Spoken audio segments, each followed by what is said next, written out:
Now, huge numbers of us have grown to love our cheeky wee takeaways, but do we also turn a blind eye to the vast amounts of packaging involved? One man is on a mission to salve your conscience. He is the founder of delivery firm Eco Eat, Stuart McGowan. Good morning, Stuart.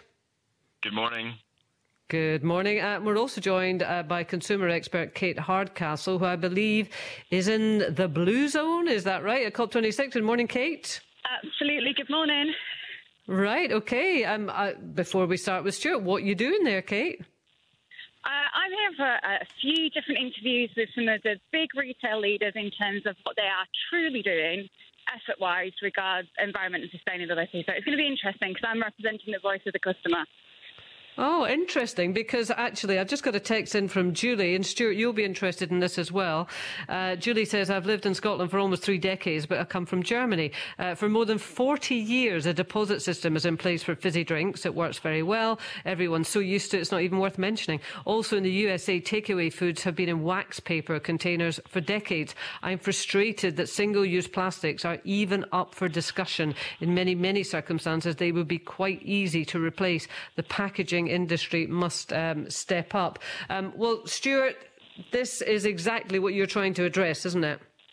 Yeah, in a way it is crazy that we haven't managed to get that off the ground yet, and this is why Eco Eats is here to completely change the way that the country gets takeaway. We're trying to make everything in reusable containers, every single thing that you get delivered in reusable containers. It's the only way to make a huge difference for the amount of plastic and single-use packaging that we're just chucking away. Now, you say reusable as opposed to recyclable. What exactly is it that you're proposing? Absolutely, yeah. So recycling has sort of been touted as this thing that's going to, pull us out of the climate crisis. Everyone wants to recycle everything. But the actual amount of stuff that we recycle, a huge chunk of it ends up just getting thrown away. A huge chunk of it ends up in the ocean. And loads of stuff that you try and recycle just cannot be recycled, which is why we're proposing reusables as the main way to go forward. We want to make everything in this circular economy closed. So when you get your stuff delivered, we'll pick it up again, wash it and put it back in the system. So will it be the same stuff, the same packaging? Absolutely. So these are really sturdy containers on our platform that people can get their food delivered in. Right, OK. So you've actually started, actually. This is not just an idea. You've been operating in St Andrews and Dundee, I believe? Yeah, absolutely. So we've been operating, we actually operate in St Andrews, Dundee and Glasgow. We've rolled out our reusables solution to St Andrews and Dundee very, very soon. And it's been a huge success in St Andrews. People love using it. It's so simple for people just to leave their containers outside and get them picked up. Right. It's just a huge impact on the environment when they do that. So talk me through it then, Stuart. I've just gone online and I've ordered my vegan burger with sweet potato fries. What happens next? Oh, delicious, excellent choice. So you've ordered your food, it arrives at your door in one of our reusable containers. You just leave them outside. Because when you booked your order, we already said we'll come and pick those containers up tomorrow, so just leave them outside. And that's all you do. You eat your food out of those containers, you leave the containers outside, and we'll pick them up. It's as simple as that, nothing more to it. And then what do you do with them? We wash them, and then we give them back to our various restaurant partners so that they can ship their next meals in those as well. Right. And so how many uses do you get out of that packaging? Well, we've not been running the trial for that long, only 2 months. These containers can last almost 2,000 times through our industrial washing process. But some of our containers have already been used 50, 60 times, which is just a huge amount of plastic, single-use packaging saved in a really short trial already. And is my vegan burger and sweet potato fries going to cost me more as a result? There's a slight deposit that you have to pay when you get your order, but you get that immediately back once we pick up those containers. And once you've ordered once, that deposit's in the system, so it's the same price every time you order. So it's only a one-time deposit, essentially. OK. Kate, reusable rather than recyclable, is that the way we're going? In some cases, yeah. I think consumers certainly have shown that since the lockdown, actually, there was time to become aware in everyone's life of just how much stuff we have, how much stuff we use, and become a bit more purposeful in what we buy. And I think the biggest change has been consumers actually realise that instead of feeling like that any effort they make wouldn't make a difference, that actually do have the power in their purse, and it's about making responsible choices. But what there is frustration with is reading something, believing it's the right thing to do, going to great efforts to do that, and then finding out that actually perhaps that was part of any greenwashing, or actually there's another part of that supply chain that isn't ethical, that isn't working for the environment. So I think they're very wary. I think they want to find out more. They'd be more than willing to trial different things, but there still is absolutely that watch on the purse, on the wallet. You know, it's got to be something that is within reach to the usual spend.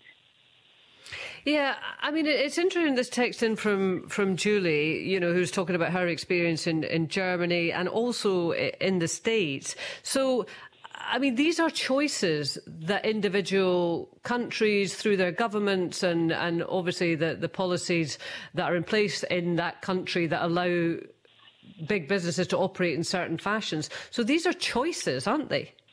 Yeah, you know, the plastic bag levy was one of the biggest changes that we saw culturally. And I think that was consumers and also big organisations working together. And I think it's about putting onus back. If it's about ease, consumers will always take the easiest route. They'll always take the most economical route. Of course, they're going to do that.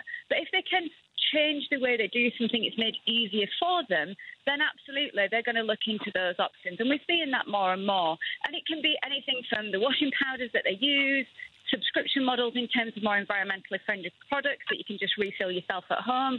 There is desire to do it, but the minute anything becomes too complicated, too costly, or indeed looks to contradict itself in what it does, that's the issue. I think we need action from all stakeholders. We need action from authorities and government to make the levies, to make the changes, to make the impacts by putting rules in. I think businesses need to work and make it easier for consumers to do it. But at the end of the day, Kay, we're the ones that make the difference. We will absolutely be the ones that our patterns will make the impact.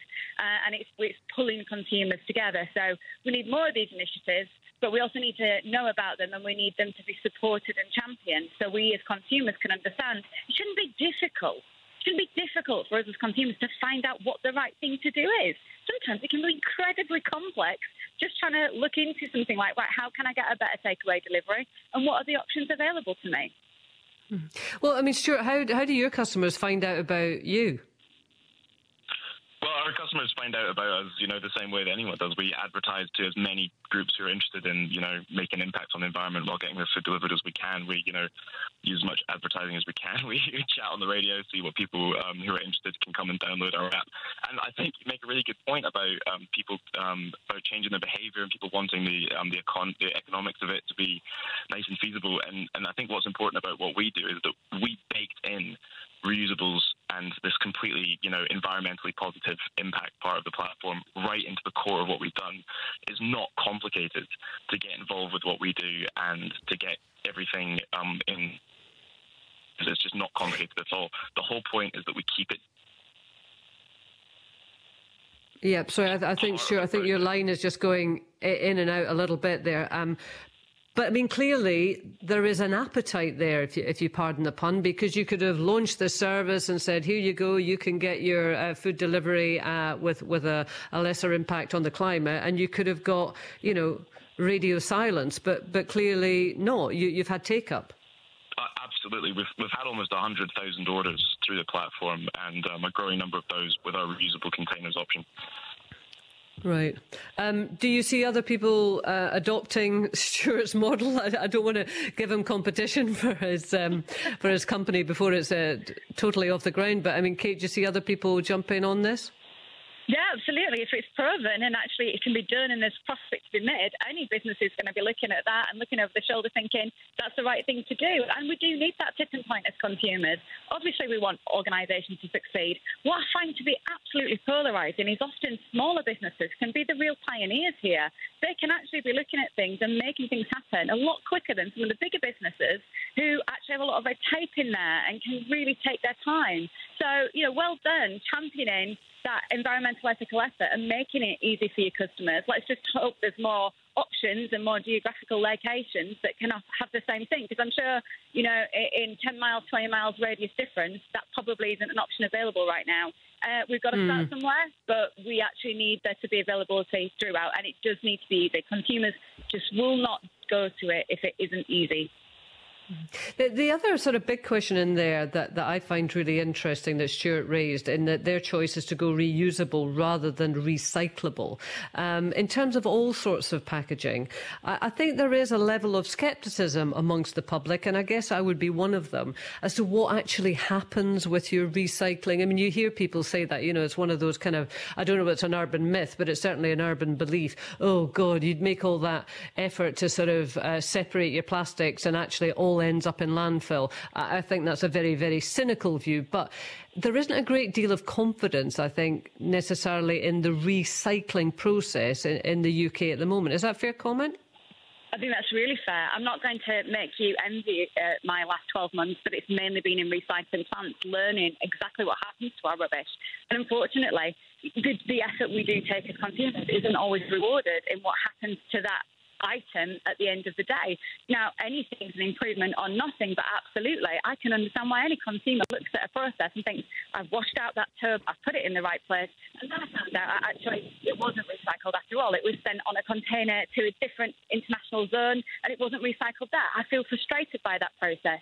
And I think the same goes when you hear about recycling versus reuse. If the items created for the reuse in any way, like a coffee cup, for instance, was through a route that was sourced 10,000 miles away, its air miles were significant in terms of the impact, it wasn't made in a very sustainable way, then what's that balancing point for the consumer? Have I done the right thing buying that cup, but it wasn't produced in a great way? Or should I have just stuck to some recycling cups that actually would have had a better life?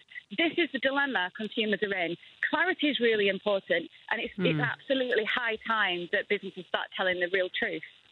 Yeah, and if that's one of the great ambitions of COP26, I think clarity in terms of, people at punter level who genuinely want to make a difference. There's very few people who are turning their face to the wall here, but they need to know what it is that they have to be doing that is going to make real and effective change. Stuart, just a final word, I guess. I would think your main challenge is littering.